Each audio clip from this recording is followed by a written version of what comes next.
ఏంటి అసలు పులివెందుల చరిత్ర ఏంటి? అంత దారుణంగా ఉంటుందా? అసలు ప్రజాస్వామ్యమే అక్కడ లేకుండా లేనంతుందా? పార్టీగా చెప్పకండి, వాస్తవాలు చెప్పండి. ఆ పక్క నియోజకవర్గం కాబట్టి మీది. అదే వాస్తవంగానే చెప్పాను ఇప్పుడు కూడా కొన్ని గ్రామాల్లో నోరు తెరిచి కొన్ని ఎదురు గ్రామాలు కదా, చేసి నాకు పులివెందులు చెప్పండి.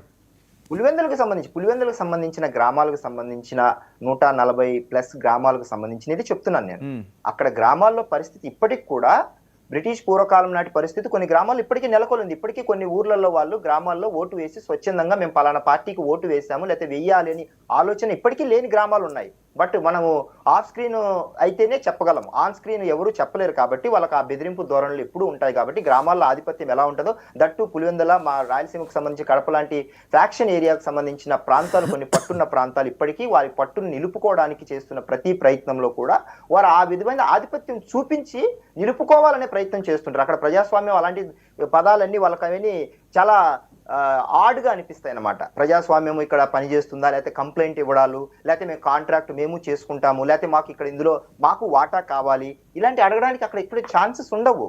ఇప్పుడు ఒక ఆ ఏరియాలో మా ఏరియాలకు సంబంధించి ఏదైనా ఒక మైనింగ్ తీసుకోవాలన్నా, ఒక ప్రైవేట్ జాబ్ వేయించుకోవాలన్నా సిమెంట్ ఫ్యాక్టరీలో కానీ, లేకపోతే అక్కడ సంబంధించిన ఏదైనా ప్రైవేట్ కంపెనీలో జాబ్